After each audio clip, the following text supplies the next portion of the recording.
What's up guys, Susie here from the MediterraneanDish.com. Today we are about to make one of my favorite dishes of all times, and it is shakshuka. Shakshuka comes to us from North Africa, so think Tunisia and Morocco, but it's super popular throughout the Middle East and the Mediterranean. So you'll see it in Israel, Egypt, and it all starts with the tomato. So shakshuka is basically eggs that are poached in this beautiful, gorgeous, chunky tomato sauce.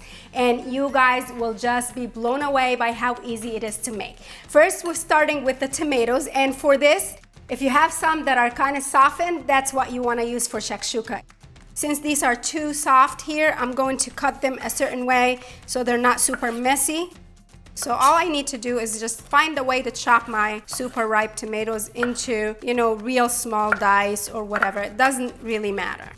One of the questions that I get often is what kind of tomatoes are good for shakshuka. Honestly, most any kind of tomato will work really well here. It's great if you can mix up a couple different varieties of tomato to get more of that umami and more of that sweet taste from the different varieties. So whatever you have on hand will work. Yes, it's messy when you're working with super ripe tomatoes, but I like it. Grab all the juicy goodness and in my bowl. And then we're gonna take the rest of this party and go to the stove so I can show you how to make shakshuka. I am using a very well-seasoned cast iron skillet. If you don't have a well-seasoned cast iron skillet, don't use it with your tomatoes. As long as it's well-seasoned, it's great. Otherwise, use anything else such as, non-stick or whatever you have on hand. So I'm gonna get this nice and warm on medium-ish high, and a good bit of extra virgin olive oil, about 3 tablespoons or so. Onions, green peppers, and garlic is what we start with here. So that goes in. Chopped bell peppers. And then we have a few garlic cloves here. Cook until the veggies have softened and maybe gained some color. A few spices to add a lot of warmth and flavor right off the bat. I'm going with coriander, paprika, and cumin. If you are into spicy, then add a good helping of red pepper flakes. And then we have a pinch of kosher salt and black pepper. A little bit of char is great because it adds depth to your shakshuka. And we're gonna add the star ingredient, our fresh chopped tomatoes. And then we have a little bit of tomato sauce. We're gonna let them cook until they've reduced a little bit and they've softened and created that nice and chunky sauce that we're looking for. Things are nicely bubbling. All I need to do now is turn it down, cover, and let this party simmer until it has reduced and become juicy.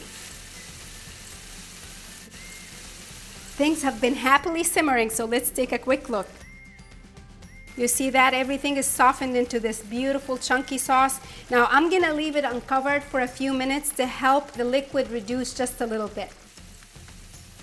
It's starting to reduce and thicken, and that's exactly what I'm looking for, but I still want some juice in it, so now is a great time to crack those eggs and add them into my shakshuka sauce.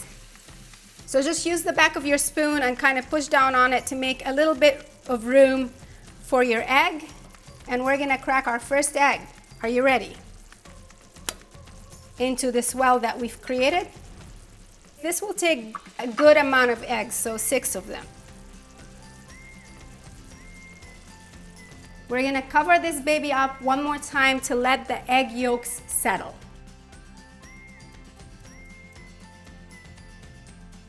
This is looking great. You'll notice that some of the eggs are tucked in and some are out there. This is shakshuka. It is messy and it's gorgeous and it's absolutely tasty.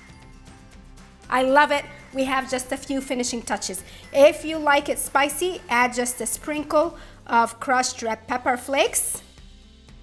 And then I have parsley and mint to freshen things up. Really, my favorite way to serve shakshuka family style is just like this in the pan. Everybody can dig in and take whatever they want. I love to serve it with an assortment of different breads. So it's great with challah bread, it's great with pita, it's great with whatever bread you have. Go ahead and make your shakshuka. The recipe is on themediterraneandish.com. Subscribe to this channel for more easy, wholesome recipes with big Mediterranean flavors. I'll see you later. Ciao.